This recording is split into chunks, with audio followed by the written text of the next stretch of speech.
Bonjour chers amis, chers internautes. Toujours dans notre travail dans le cadre des diffusions des droits, nous venons aujourd'hui vous éclairer par rapport à la répression observée ces derniers temps sur l'homosexualité, parce que on est en train d'arrêter les homosexuels. Est-ce que cela est légal ou illégal? Voilà, c'est Maître Victor Ebenyamolongi, coordonnateur des Droits Plus Asbel.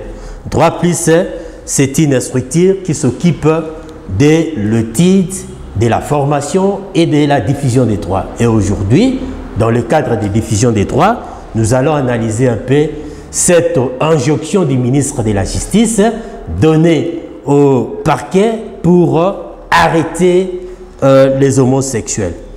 Oui, parce que beaucoup d'internautes, beaucoup de non-lecteurs, sur Facebook notamment, nous ont posé cette question. Est-ce que mettre cette répression observée ces derniers temps est-elle légale ou illégale? C'est comme ça que nous avons préféré faire cette vidéo pour vous éclairer là-dessus. Là, dans sa lettre du 15 juin 2024, le ministre d'État, ministre de la Justice, a donné injonction au procureur général près la Cour de cassation en fait d'engager des poursuites contre les auteurs des pratiques déviantes à caractère sexuel et homosexuel. Ce qui est vrai, il y a certaines infractions telles que outrage public à lapidaire, attentat lapidaire, viol, comme dernièrement nous avons vu le tribunal de grande instance de Kinshasa Matete réprimer un cas d'outrage public à lapidaire. Nous avions tous applaudi parce que c'est vraiment une très bonne chose où on avait arrêté un groupe de filles qui étaient en train de danser presque nues dans une boîte de nuit. En tout cas là, il s'agit bel et bien de l'outrage public à lapidaire.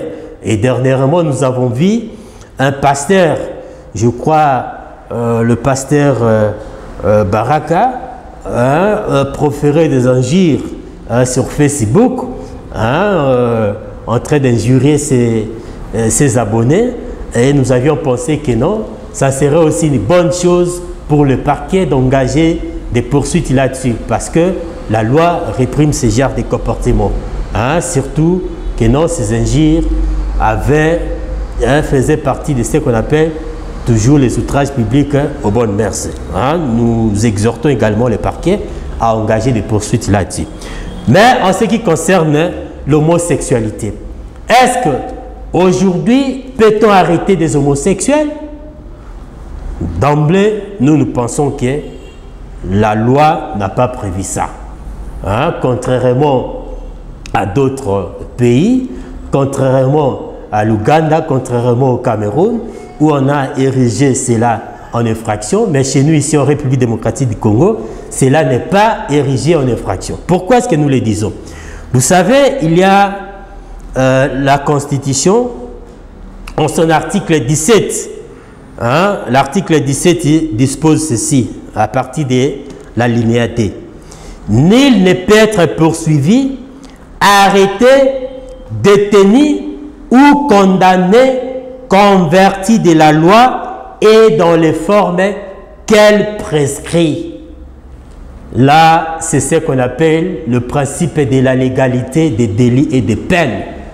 C'est l'article 17 qui a simplement qui s'est référé à ces principes-là de la légalité des délits et des peines. Ces principes, en latin, on dit nulla poena sine lege, c'est-à-dire il n'y a pas de peine sans la loi. On dit nullum crimen, nulla poena, nullum iudicem sine lege, c'est-à-dire il n'y a pas d'infraction, il n'y a pas de peine, il n'y a ni la procédure sans la loi. C'est-à-dire, avant de qualifier un comportement d'infraction, il faut que la loi l'érige en infraction. Donc c'est ça le principe de la légalité des délits et des peines en droit pénal.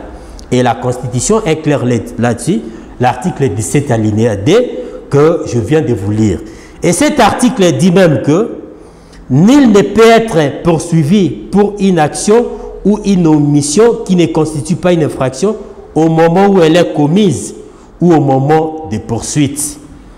Et l'alinéa 3 précise ceci, nul ne peut être condamné pour une action ou une omission qui ne constitue pas une infraction à la fois au moment où elle est commise et au moment de la condamnation. Et le 5e alinéa dispose ceci. Il ne peut être infligé des peines plus fortes que celles applicables au moment où l'infraction est commise. En d'autres termes, c'est quoi? C'est-à-dire, avant de poursuivre ces gens-là, les homosexuels, il faut que la loi érige ces comportements en infraction. Bien entendu, nous sommes contre l'homosexualité. Et surtout que l'article, je crois, 40 de la Constitution dispose que tout individu a le droit de se marier avec la personne de son choix, de sexe opposé et de fonder une famille. On a dit de sexe opposé. C'est-à-dire, dans le mariage, les deux personnes ne peuvent jamais être de même sexe. Il faut que les deux personnes qui se présentent devant l'officier de l'état civil soient de sexe opposé. Et même l'article 330 du Code de la famille dispose que le mariage est l'acte civil, public et solennel par lequel un homme et une femme, on n'a pas dit des hommes, on n'a pas dit deux femmes, mais on a dit un homme et une femme qui ne se sont engagés ni l'un ni l'autre dans les liens d'un précédent mariage enregistré, établissent entre eux une union légale et durable dont les conditions de formation, les effets et la dissolution sont déterminés par la présente loi.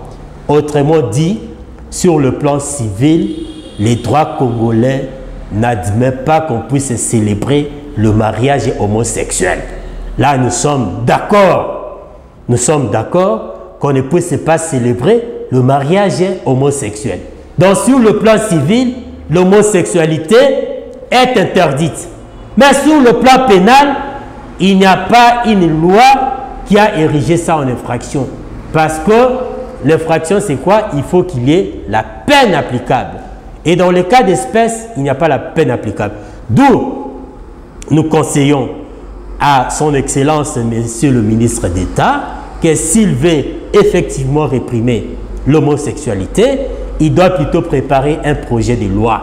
Un projet de loi qu'il va déposer au niveau de l'Assemblée nationale, où là, les députés vont débattre autour de ces projets de loi, et après débat, ces projets de loi sera adopté et éventuellement, on va l'envoyer également à la Chambre haute, le Sénat. Le Sénat va également discuter sur ça. Et après, ces projets de loi, dès que c'est adopté, on va l'envoyer maintenant au président de la République pour promulgation. C'est comme ça que ça va devenir une loi. Et par là, on va réprimer l'homosexualité. Mais pour le moment, le fait d'arrêter ces gens-là, c'est simplement, nous pensons que c'est simplement, ce sont simplement des arrestations arbitraires ou des détentions illégales. Des détentions illégales. Parce que quand nous lisons notamment la lettre du ministre, le ministre dit « Injonction d'engager des poursuites contre les auteurs des pratiques déviantes à caractère sexuel et homosexuel. » Et jusque-là, parce que nous avons parcouru les codes pénals congolais, nous n'avons pas vu quelque part où le législateur parle des pratiques déviantes à caractère homosexuel qui constitueraient une infraction. D'où nous pensons que s'il faut arrêter quelqu'un, ça doit se faire conformément à la loi. Conformément à la loi, comme je vous ai dit, ces dispositions-là, ces dispositions légales, hein, notamment la Constitution, qui interdit en son article 17 ces genres d'arrestation, parce que la Constitution a posé le principe de la légalité des délits et de peines.